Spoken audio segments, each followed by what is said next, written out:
Here are my top 9 tips for eating out sensibly.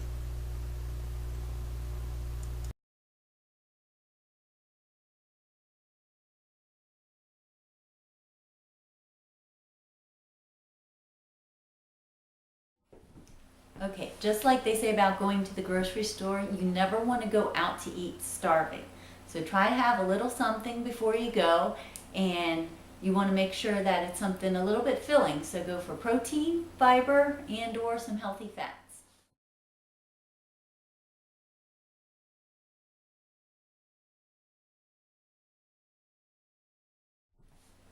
Okay, so somewhere along the line, our society got a little wacky about portion sizes. Luckily, McDonald's has finally given up their supersized fries, but we still have things like the never-ending pasta bowl at Olive Garden, and just about any restaurant you go into, you get served something that is enough food for 2 or maybe even 3 people. Okay, so you got to be prepared for this, plan ahead. One thing you might want to do is ask for a to-go box even before you start your meal. Just put half of it away so you can't see it, just eat the rest of it. And you know, for some people, it actually sort of still calls to them from that styrofoam. Okay, in that case, you might want to think about just splitting a meal with somebody that you're with.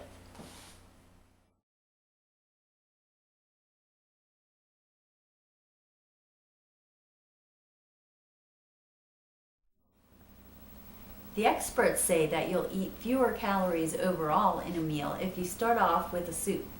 But just make sure it's broth based because the creamy soups can pack a lot of calories.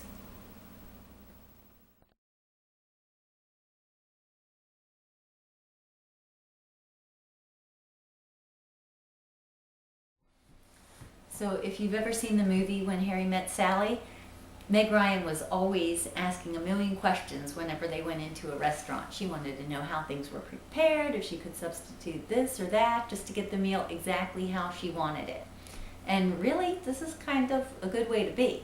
So don't be afraid to ask questions if something is cooked in butter or if you can have whole wheat pasta instead. I mean, really, when you think about it, after you've lost a pant size, are you really going to care that some server thought you were high maintenance?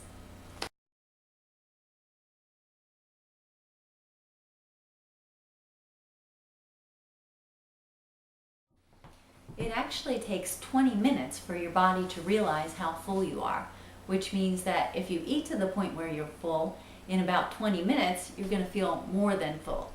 So when you go to a restaurant, it's actually kind of a good opportunity to try to slow down a little bit, socialize with the people that you're with, put your fork down in between bites, maybe take some sips of water in between, and that way you give your body more of a chance to realize how full you are, and it can help you from overdoing it.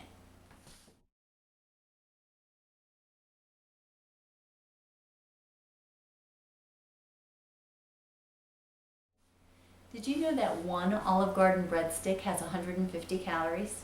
Now, that might seem kind of harmless, but isn't it kind of hard to stop sometimes at just one, or even two, or maybe three?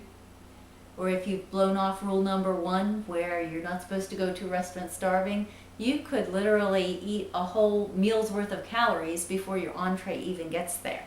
Okay, so you got to be prepared for this and just not do it. Limit yourself to one, or ask your server to not even bring the basket.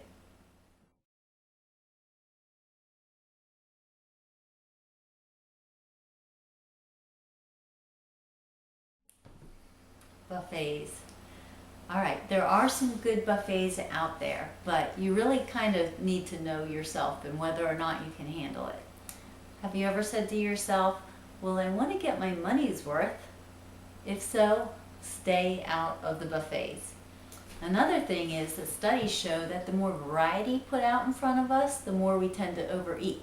So, you know, it's that, oh, that looks good, and that looks good too, and I kind of like to try some of that, and before you know it, you've got 2,000 calories on your plate.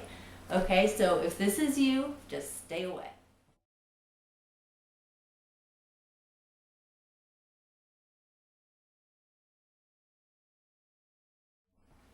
With today's technology, it's really easy to get nutrition information for just about all the restaurant foods out there. Okay, so do your homework before you go out, decide what might be a good thing to order. Or with today's smartphones, you don't even have to do your homework. You could be sitting in a restaurant and figuring out right then and there what your best choice is going to be. So you can't use that excuse, but I didn't know that a Jim Dandy sundae at Friendly's was 1,000 calories. Okay, the information's out there. If you're serious about getting healthy, then use it.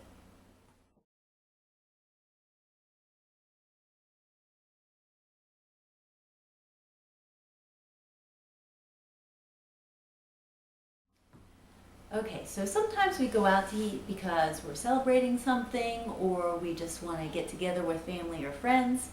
But sometimes we find ourselves either hitting the drive-thrus or calling out for pizza because we just don't have time to make something, right?